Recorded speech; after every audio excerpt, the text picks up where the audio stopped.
વલસાડ જિલ્લાના વાપીમાં 21 દિવસ અગાઉ થયેલી ₹1 લાખની ધરફોડ ચોરીમાં તપાસમાં જિલ્લા પોલીસે મુંબઈથી એક આંતરરાજ્ય બહુનામધારી ચોરીના આરોપીની સિકંજામાં લઈ દેશના અનેક રાજ્યોમાં કુલ 16 ચોરીનો ભેદ ઉકેલી તેની પાપ લીલાનો પર્દાફાશ કર્યો છે।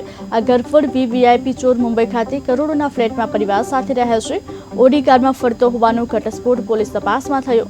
વલસાડ એલસીબી પોલીસે મહારાષ્ટ્રના મુંબ્રા ખાતે ધામા નાકે સ્થાનિક પોલીસની મદદથી એક વૈભવી ઘરફોડ ચોરીના આંતરરાજ્ય ચોરીના આરોપી રોહિત કનુભાઈ દયાભાઈ સોલંકી ઉર્ફે રોહિત ચેતન સેટ્ટી ઉર્ફે અરહાન ચેતન સેટ્ટીને ઝડપી પાડવામાં સફળતા પ્રાપ્ત કરી છે। આરોપીને કોર્ટમાં રજૂ કરી રિમાન્ડ મેળવવાની તજવીજ હાથ ધરાઈ અનેક રાજ્યોમાં ચોરી કરવા માટે કોઈપણની મદદ લીધા એકલા હાથે ચોરીને અંજામ આપ્યું। ફ્લાઇટમાં ફરાર થઈ જતા ચોરને વલસાડ જિલ્લા પોલીસ દ્વારા ઝડપી પાડવામાં આવ્યો છે।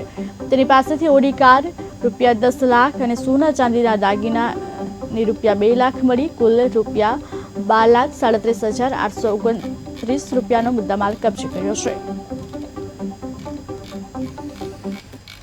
ખાસ આ વ્યક્તિની મોડસ ઓપરેન્ડીની વાત કરીએ તો અને આ વ્યક્તિની જે લાઈફસ્ટાઈલની અને એની જે ચોરી કરવાની સ્ટાઇલની વાત કરીએ તો આ વ્યક્તિ ઓલવેઝ બાય એર જર્ની કરે છે। ફ્લાઇટોમાં એ ઘરફોડ ચોરી કરવા માટે આવે છે।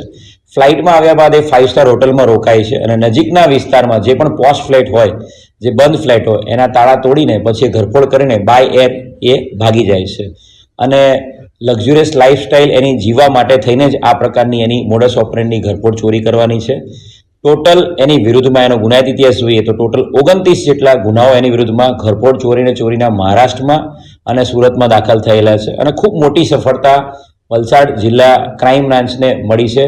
19 જેટલી ઘરફોડ ચોરીઓ ડિટેક્ટ કરવામાં અને આરોપીને પકડી પાડવામાં। એની ઘરફોડ ચોરીનો ગુનાહિત ઇતિહાસ જોતા છેલ્લા 6-7 વર્ષથી આ માણસ ઘરફોડ ચોરીઓમાં સંકળાયેલો છે અને એની જે પૂછપરછ કરતા, જે છેલ્લા તમામ ઘરફોડ ચોરી બાબતે પૂછપરછ કરતા એ બાય એર જઈ શકાય એવા ટાઉનને જ પ્લાન કરતો હતો। સુરત છે, ઇન્દોર છે, એવા બધા પ્લેસીસ પ્લાન કરતો હતો જ્યાંથી નજીકમાં બાય એર જઈ શકાય અને ત્યાં જઈને બાય એર ફ્લાઇટમાં જઈને પછી હોટલમાં રોકાઈને દિવસમાં ઘરફોડ કરીને એ પોતાની મૂવમેન્ટ કરી લેતો હતો।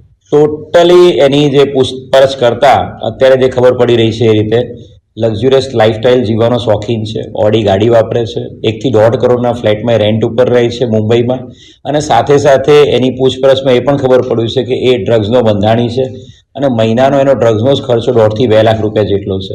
એટલે આ લક્ઝુરિયસ લાઈફસ્ટાઈલને પહોંચી વળવા માટે અને પોતાની પત્નીની લાઈફસ્ટાઈલને પહોંચી વળવા માટે આ પ્લાન કરીને, ટાર્ગેટ કરીને અલગ અલગ શહેરોમાં, અલગ અલગ રાજ્યોમાં ઘરફોડ ચોરી કરવા છે।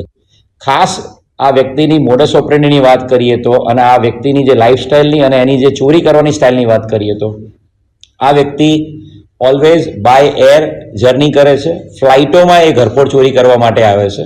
ફ્લાઇટમાં આવ્યા બાદ એ 5 સ્ટાર હોટલમાં રોકાય છે અને નજીકના વિસ્તારમાં જે પણ પોશ ફ્લેટ હોય, જે બંધ ફ્લેટ હોય, એના તાળા તોડીને પછી ઘરફોડ કરીને બાય એર એ ભાગી જાય છે અને લક્ઝુરિયસ લાઈફસ્ટાઈલ એની જીવવા માટે થઈને જ આ પ્રકારની એની મોડસ ઓપરેન્ડની ઘરફોડ ચોરી કરવાની છે।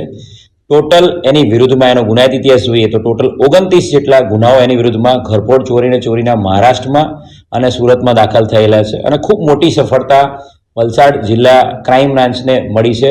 19 જેટલી ઘરફોડ ચોરીઓ ડિટેક્ટ કરવામાં અને આરોપીને પકડી પાડવામાં। એની ઘરફોડ ચોરીનો ગુનાહિત ઇતિહાસ જોતા છેલ્લા 6-7 વર્ષથી આ માણસ ઘરફોડ ચોરીઓમાં સંકળાયેલો છે અને એની જે પૂછપરછ કરતા, જે છેલ્લા તમામ ઘરફોડ ચોરી બાબતે પૂછપરછ કરતા એ બાય એર જઈ શકાય એવા ટાઉનને જ પ્લાન કરતો હતો। સુરત છે, ઇન્દોર છે, એવા બધા પ્લેસીસ પ્લાન કરતો હતો જ્યાંથી નજીકમાં બાય એર જઈ શકાય અને ત્યાં જઈને બાય એર ફ્લાઇટમાં જઈને પછી હોટલમાં રોકાઈને દિવસમાં ઘરફોડ કરીને એ પોતાની મૂવમેન્ટ કરી લેતો હતો।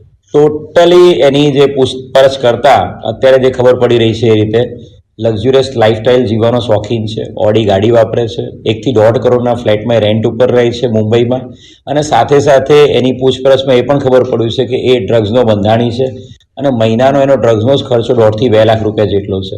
એટલે આ લક્ઝુરિયસ લાઈફસ્ટાઈલને પહોંચી વળવા માટે અને પોતાની પત્નીની લાઈફસ્ટાઈલને પહોંચી વળવા માટે આ પ્લાન કરીને, ટાર્ગેટ કરીને અલગ અલગ શહેરોમાં, અલગ અલગ